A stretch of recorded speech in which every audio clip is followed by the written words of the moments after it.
fun friend with us today. We are so excited. Yes. You guys are in for a treat.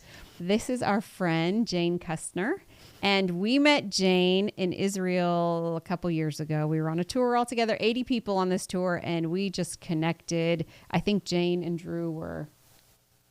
Jane was picking on me, and I was returning the favor. I'm sure she was the one picking on you. Yeah, I'm not an instigator. And not you picking on her. It's not my character. Yeah, no.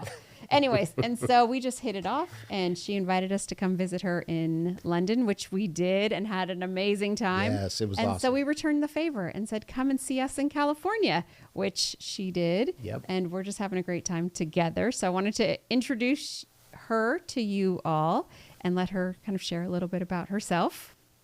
Okay. Yeah, very interesting sightseeing in California and sightseeing in London. London, you go on the bus and you walk in a very, very small area. Yep. And in California, you drive and you have vast expanses. I mean, I know we have scenery in England, but I was in London, so we did the London tourist thing. So I am an ordained priest in the Church of England, and I retired in April last year. And you have to wait 6 months to the bishops feel it is important that you have a period of processing and reflection. And I think some people find that quite difficult. They find, I'm in harness and I need to remain in harness and I need to be doing my ministry. Yeah. But I have to say, having been processing for more than 6 months, about 9 months, that it's an extremely fruitful time, and God doesn't talk about retirement. He talks about change and transition. So it's about going into a new ministry. Yes. And I belong to a church, Holy Trinity Dartford. I'm an Anglican. And I'm a Christian primarily, but I go to an Anglican church, and I help with the children there. I have just got my license to preach and to preside at the Eucharist, the communion. So that's a great privilege. So I will be joining the clergy team at Holy Trinity. And I also have an ecumenical heart. So I will be doing the Alpha. Alpha's very popular in England. I know it's here as well, but we're doing an Alpha prison. Alpha prison ministry in England is really powerful. So I'm doing that with a local Pentecostal church. And I'm hoping to have more involvement with the other churches. Now that I'm retired, I'm freer. Yes. I don't have all the admin and business and all the other stuff that goes with running a church. Yes. So I'm looking forward to being free and my ministry growing. Yes. In that I'm freedom. Sure it will. Indeed. Yes. Amazing ways. So the reason we invited you to come on and talk is we've been having amazing conversations. We have. It's all that driving. All that driving. So we're having these amazing conversations, which is incredible. And we were in the middle of an amazing conversation, and I thought we need to talk about this on our podcast because it's such an important topic. Yes. And so it really stemmed from this book that if you can see, and the book is entitled "Who is Most Accountable for America's Abortion Crisis?" So this is a hot topic. And, then the subtitle, Our Church's Tragic Disconnect from 1900 Years of Christian Church History.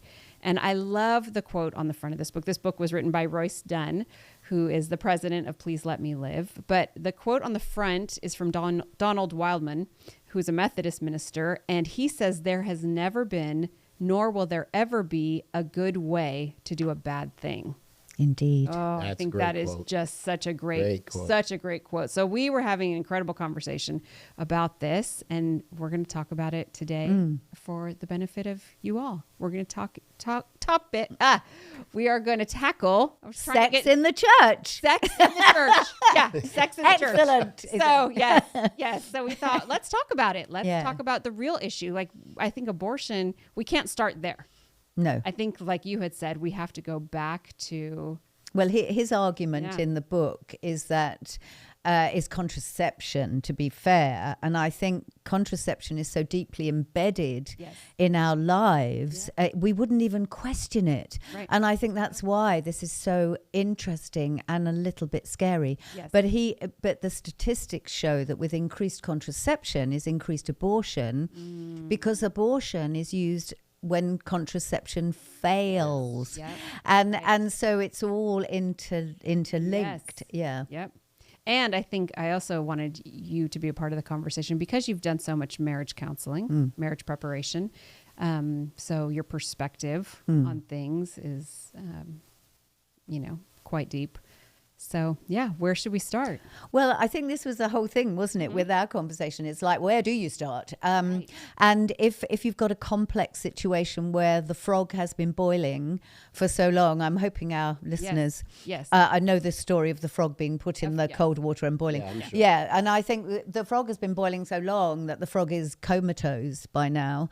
And so we've moved into a place of great complexity. And what we tend to do in the church is we expect our young people to carry the burden.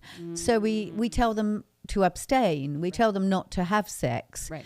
And actually, I'm not convinced, and this is what we were talking about, wasn't it? I'm not convinced that's the place to start. So let me throw in. Yes. And then we can talk about it. Do it. My opinion after our conversations was that we need to start in the family with a married couple having good sex.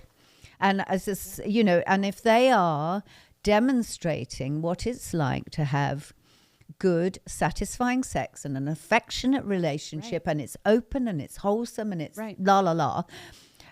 people will see that this is something to look forward to. Right. So it's not about don't do it, because they have desires, and when they're young, those desires are really quite ferocious. Right. The sex drive is quite ferocious.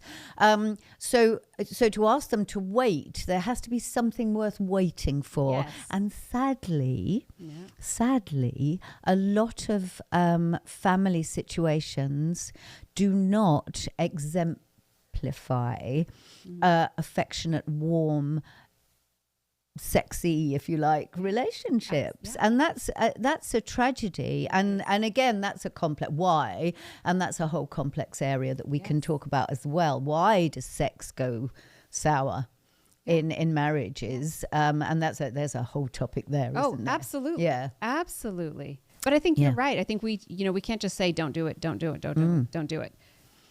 There has to be something. There has to be a reason, something beautiful to be looking forward to. Yeah. Why do you wait? It's I'm sure many people have heard this. It's like opening your Christmas presents before Christmas. So here's this gift that God gives a married couple. Right. And so we open that present prematurely, and then Christmas rolls around.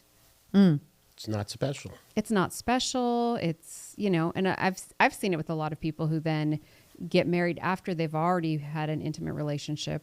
Now they get married, and it's why? Several intimate relationships. And I think promiscuity is probably the biggest killer of marital sex, or enjoyable marital sex. I mean, people come into marriage jaded. Tragedy, tragedy. Yes. Yeah. And then, I'm too tired, I've got a headache, or I'm busy, I'm going to my shed, or anything to avoid, that intimacy. I think, but I think there is a little. We know all about Aslan, don't we, in America? And I think Aslan is on the move because a lot of young people are beginning to realize how shallow this is. And I had a boy in a youth confirmation class, 16, African origin. And he said, I said, what do you want? We were talking about sex before marriage, which of course teenagers always like to talk about. Yeah, it's one of their topics. They wait a while and they put other things in, but they always come back to this point. They want to talk about Isn't that so funny? I know. And yet as a church, we don't talk about don't. Well, let's get on to that in a minute. Okay, We just don't talk. Let me just tell you this, and then we don't. It's pathetic. Yes. Anyway, if I may say. Anyway, so this boy said, I said, what do you want? And he said, I want to meet a girl I want to wait. I want to meet a girl. I want to have children. I want to have a family. And I want to be able to trust that person and to grow up with that person. And it was beautiful. I mean, I cried. Well, nearly cried, you know. But it was very moving. And I thought, you know, there was a light, and then there was I'm sorry, I meant to on Daily Wire, the woman that does the comment section. I love her; she's so lively and wonderful. But I'll look her up quickly so I can say who she is. But she was talking about Generation Z, you know, and how they are beginning to come back to church and to be looking for something more. And she made the comment, and then I'll stop talking. No, but she made the comment that it was always the grandmothers that took the children to church. And I'm thinking, my dear girl, we, the children of the 70s, we are the grandparents. That's we're the problem. We are not the solution, because we've had this playing with promiscuity and freedom and all this stuff, which is part of the damage that's been done. Yeah, absolutely. Well, Anyway, absolutely. I think it all stems from the 60s. Yeah. So we had contraception, we had Roe versus Wade, we had free love, we had this, we're going to break off the shackles of our parents, right? The World War II generation, who now are working and, you know, but the beautiful thing about the 50s generation, as I see it, is mom stayed home and interacted with the children, and dad went to work. Of course, it was a different time. Nowadays, most people have to work, you know, couples, just to keep going.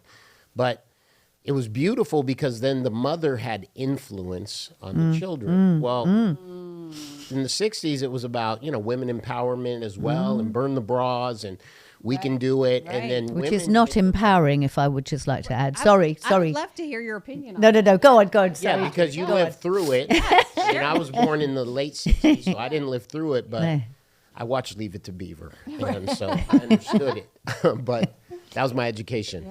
But I think what's happened in our society is it's so over-sexualized. Everything is so over-sexualized that children, you know, parents are so busy, and broken families, and that's another topic, that leads to this. Most families, I didn't grow up in a family where there's a father and a mother in the home at all. So I didn't get my education from parents talking to me about sex or about why you wait till marriage.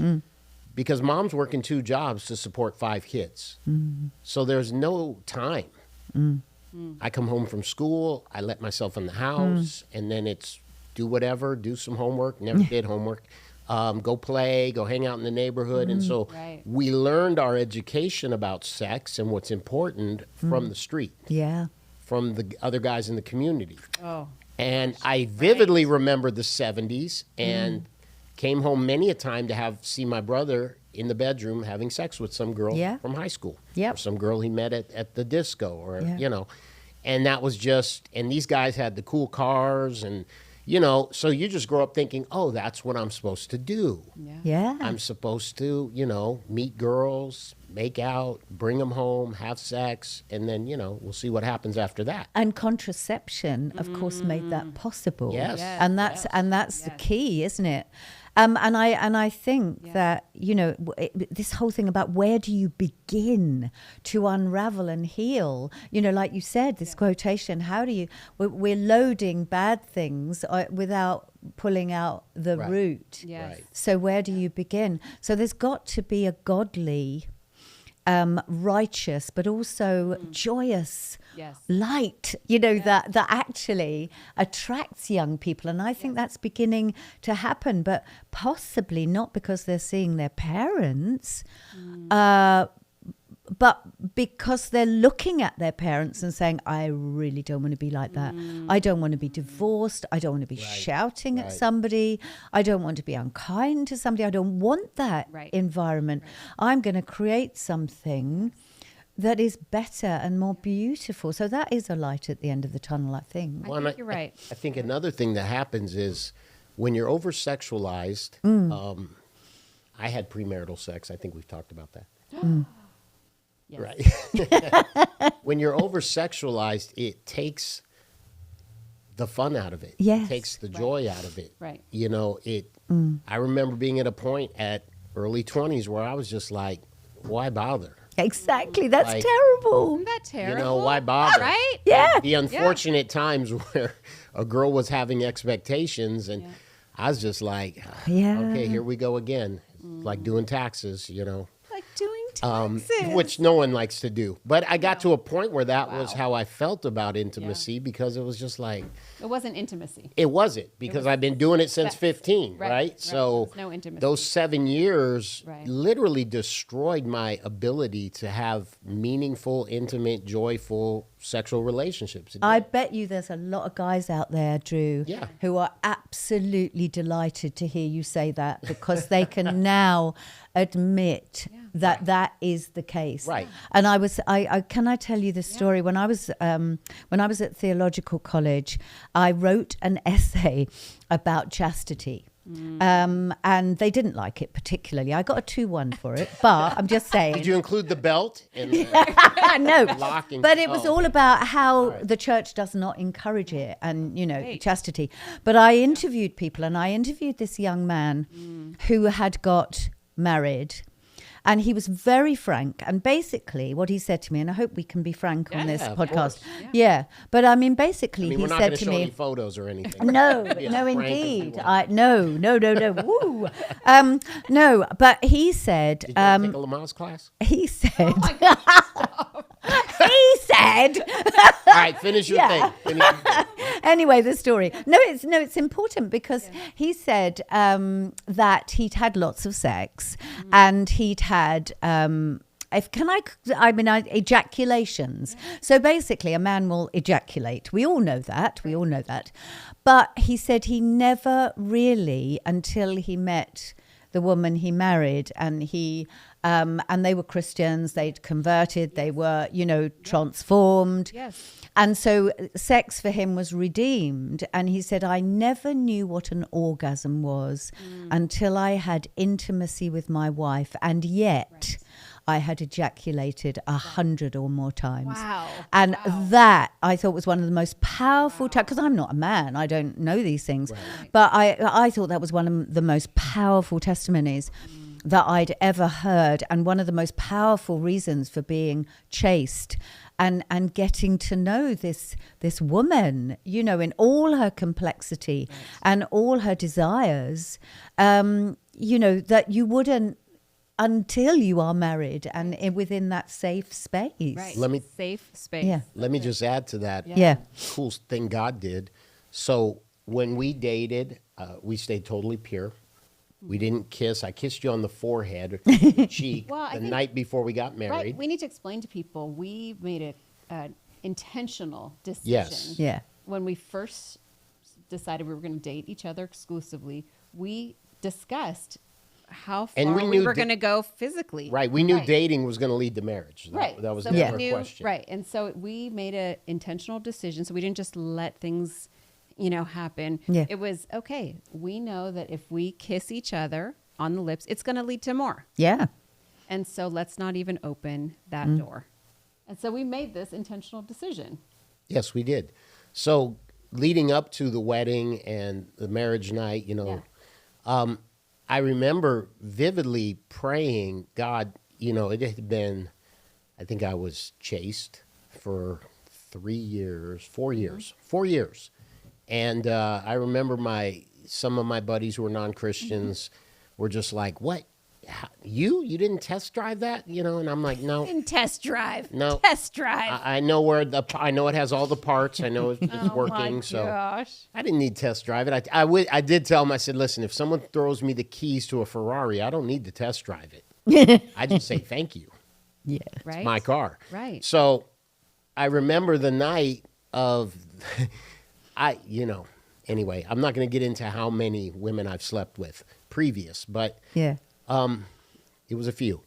But the night of our honeymoon, I felt butterflies. Yes. I Good. You're felt wonderful. Right. that God restored my purity Yes. because I had honored Eva and honored her by not stepping over any lines. Right. Right? Like we double dated.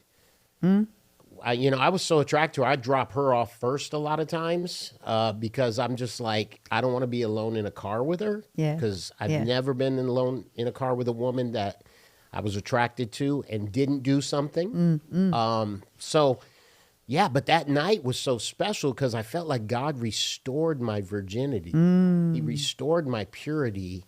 And it made it, I can 100% identify with this man who said, I've ejaculated many times, but I've had an orgasm with the one I love. Yeah. 100%.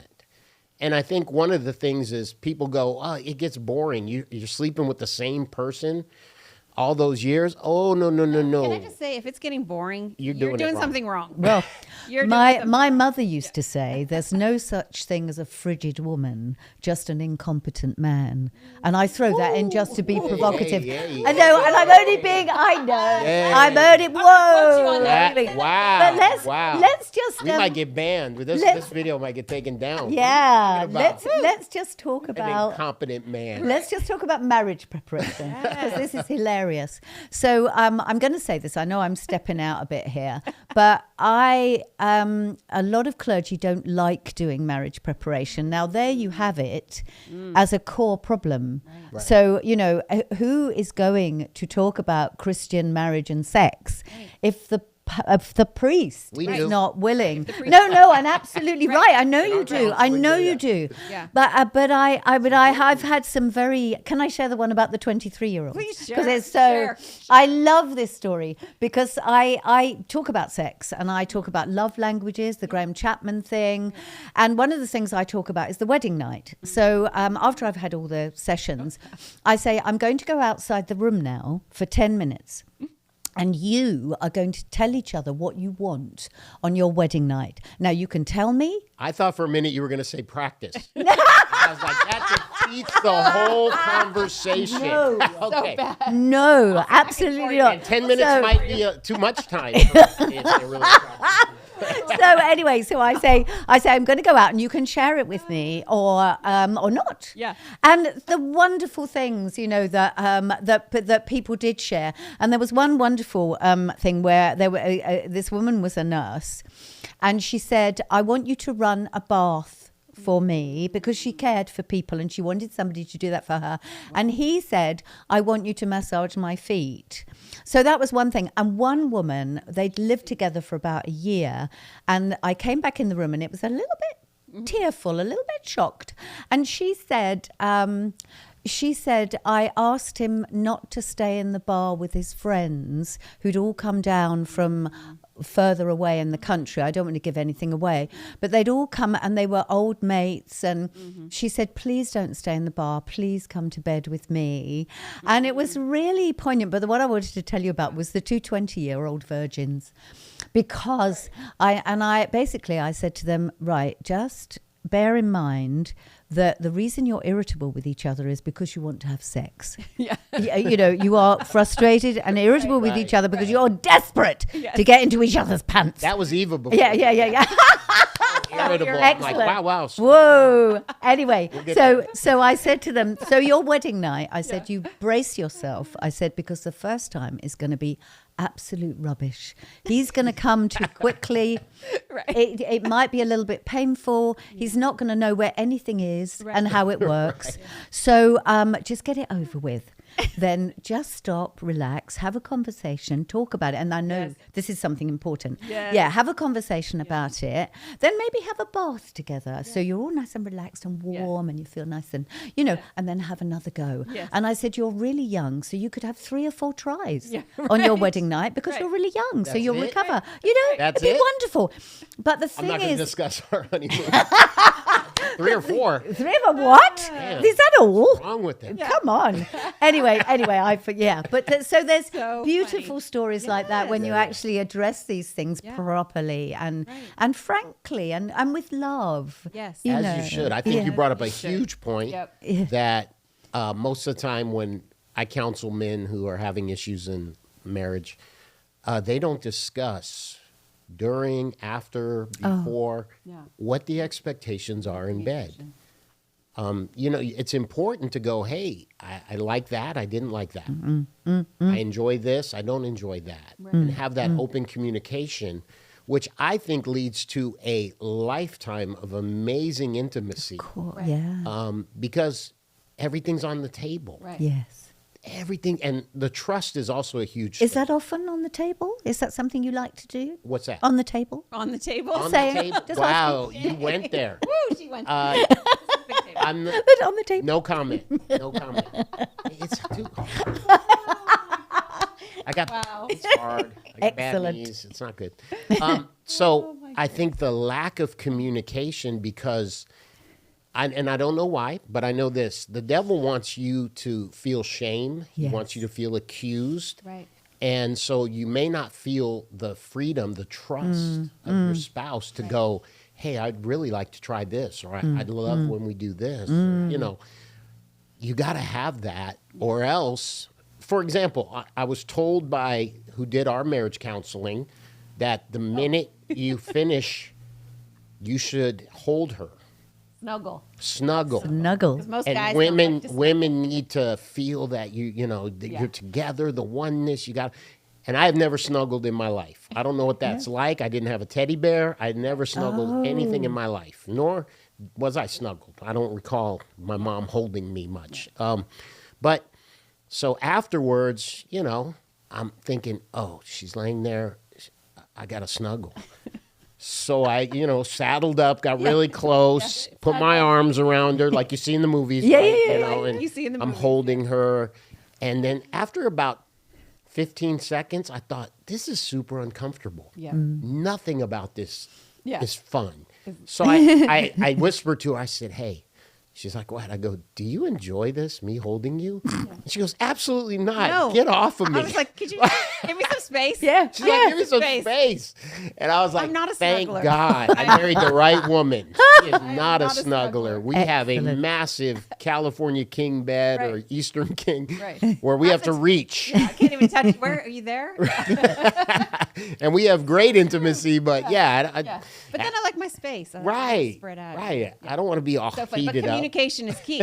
Yes. So, you know, there's this, and I think, you know, what we see in Hollywood, there is this unreal expectation. right. Yeah. And if we don't talk about it, I love what you do in pre-marriage counseling where you give them 10 minutes to share, this is what I Well, expect yeah. on our This wedding is night. what I'm hoping I for. think Yeah. that's beautiful. Yes. So you go in already communicating your expectations. Yeah. And then if you communicate during, after, you know. It's all about for me, marriage preparation is all about giving a couple opportunities to have conversations. Yes. Yes. So everything we do is then you talk about it. Don't talk to me. Right. Don't talk to me. Talk Right. to each other. Each other. You know, and that's what we do. That's huge. It reminds me of, you know, when we were living in the Bay Area, specifically leading in the Oakland, Alameda area. And, you know, a lot of these guys grew up on the streets, rough. And in that environment, well, let me just put it out there in the whole, you know, hip hop rap game. It's about women are a tool, right? Just a commodity. And so use them, abuse them, move on, right? Like it wasn't uncommon, even for me growing up, to have 3 different girlfriends from different high schools in the area. I never called them my girlfriend, but you know, they saw it as a girlfriend thing. Yeah. And I would manipulate them by saying things like, I love spending time with you. I love when we're together. So they'd hear the word love. Yeah. Yes. He loves me. But Yes. that's not what he's saying. not saying No. Right. No, because there's only one woman I've Yeah. ever told I love. Yes. She's right here, Yes. 32 years later. Woo woo. So, but they grow up rough, and it's just all about the deed, right? Just get it done. And they bring that into marriage if they don't have a wise marriage counselor who teaches, you know, she may have been abused. You know, many of them were, and growing up in that area, and not just that area in the world. And so what intimacy brings into her in the moment is not good. No. She doesn't feel safe. Well, it's She doesn't feel violation. loved. Yes. It's intrusion. Yeah. Exactly. Yes. And so the conversation premarital, and especially about the sex part, is huge. Yes. Yes. Yes. Yes. Because if you can't come to common ground, the way God intended it, right? That a husband lay down his life for his wife, like Christ laid it down for the church. Right. Yeah. If a man doesn't approach sex that way, he's going to mess it all up. And then she's not going to want to have sex Right. because it hurts her. Yes. Or he's rough, or, she doesn't feel Well, he just taken doesn't care do of. any foreplay. I mean, Right. it's Right, just, right, right. It's roll just- over yes, and thank yes. you, ma'am. Right. You know, It's terrible. know. Right. Terrible. Exactly. Terrible. So all the beauty and all the Women are like a slow cooker, right? It takes a while to Absolutely. get warmed up. Yes, Most yes. guys are like a microwave. Right. yeah. Instant. Yes. Yes. So what I found a lot is these guys had to break that thing in them that objectified women for however many years. yeah. So they could learn to love someone who absolutely loves them, does want to please them, does Yes. want to give themselves to them, but not when you're just coming in wham bam. Yes. Right? Yeah. So Yeah. Yeah. Well, the trust issue, I think, you both brought up a very good point about trust. You have, I think for most women with intimacy, I have to be able to trust you. Yeah. I have to be able to trust you. Right. If, this is very vulnerable. Intimacy is very vulnerable. Yes. Really, intimacy is you're seeing into the depths of who someone is. You're becoming one where there's no hindrance. There's no limitations. There's no blockages, And so I have to be able to trust you and I have to feel safe. And I think with knowing that Drew was willing to wait and for us to be pure during our courtship was huge because it made me trust him. It made me trust, okay, he's not going to cross the line or take advantage during this period before we get married. So it made me trust him. And then going into marriage, knowing he's going to be faithful. Because he knows how to be faithful. Because he knows how to be faithful. Yeah. He's trustworthy. Yeah. And I think trust is a huge, huge issue. And infidelity is, it's such a miserable thing, really. I mean, there's no joy in infidelity. It's like, you're playing away, but there's nothing in it. Yeah. And I think that's a tragedy. Yeah. And I always think that in Genesis, obviously, it says, they will be one flesh. Right. And I say to people, God is not being allegorical. Not being allegorical. And we talked about the Yes. jigsaw puzzle, didn't we? Yes. And I love the idea. God made, and this is not to offend anybody who is of a different persuasion, but in the beginning, God made men and women, Yeah. and He made them to fit together, Yes. like two pieces of jigsaw puzzle. Right. And you know what it's like if you're doing a jigsaw puzzle and you try and ram in a Right. piece because you're just It's not a fit here. and I've got a funny story about that because my father. Oh, dancing. My father was a great dancer. I wish that we would dance more, but properly, because there's something about the flow and the intimacy of dancing together that is so gorgeous. But my father had a little bit of a belly and I've got my shape and he had his shape and it all like fitted together. So when we were dancing together, it was just really nice. So even sort of all fitted. And so he was a very good dancer. So he could move you with his hand on Yes. your back, Yes. which is a good sign of a good dancer. But I think there's a lot of things that we could encourage our children to do that would give them wholesome intimacy, like dancing together, in hold, that would help them to understand each other, but without overstepping the line, Right. as you said. Yes. But they would still enjoy in public. Yeah. They would enjoy that. Touching, but in a proper way. Right. Yeah, Yes. yeah. Right. That's what I'm trying to say. So good. Yeah. good. Anyway, gosh. But I think this generation, going back to Mm-hmm. your generation, said they are hungry for Yes. true intimacy, Well, they're true fed up. connection. They're they fed up. They are fed up. They are. What are you offering me? Right. It's so empty and confusing. I mean, it's like this. I call it this SpongeBob, morality. You push it, and it like there's nothing resisting it. And young people want a boundary and safety, and if they've got no boundaries, what are they? They're in the wilderness. Right. No boundaries, and it's scary. And Well, you know what it was like. Yeah. You know, in your childhood, and the tragic thing, going back to your point, Drew, is that I don't know what the percentage is, but in prison, I understand that there's a very high percentage of people in prison who have not had the blessing of a mother and father. Right. So they haven't had the blessing Right. of a complete family. Right. So even inadequate family, they haven't had even that. Well, and I wonder if that's really should be the role of the church. Well- Getting back to that, of us, people who haven't grown up with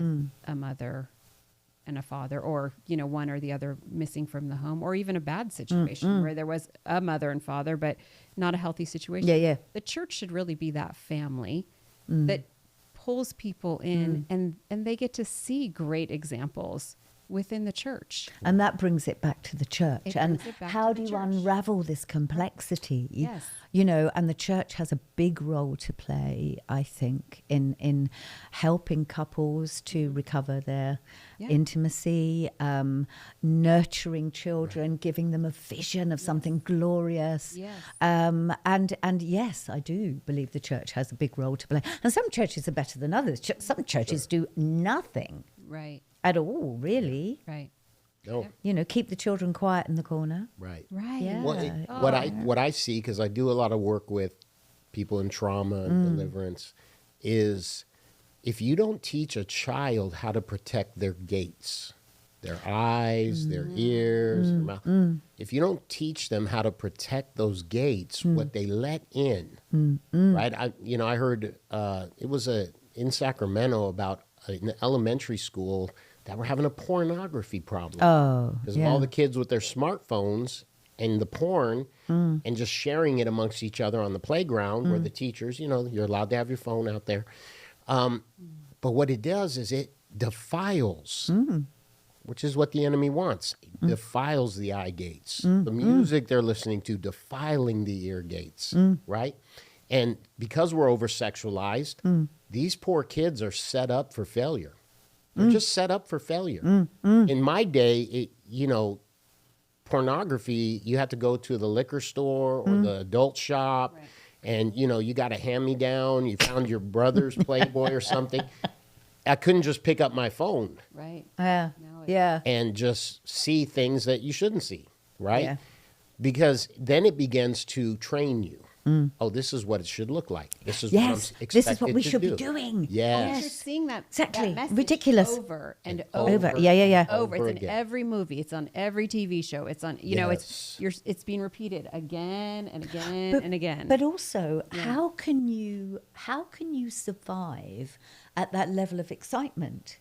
So if you're constantly being stimulated, Right. And releasing dopamine. yeah, well, Right. it's terribly dangerous Yeah. for your body. It is. The enemy's Yeah. done a great job of setting up a system Yeah. where he can trap Yes. people's souls into Exactly. this twisted mindset about intimacy, sex, relationships. Right. I'm always reminded of what Jesus said. When I first read the Bible at 22, Matthew 5:28, where Jesus said, even if you look at a woman lustfully, Yes. you've committed adultery, in sexual immorality with her in your heart, which goes back to as you think, so you are, Yeah. right?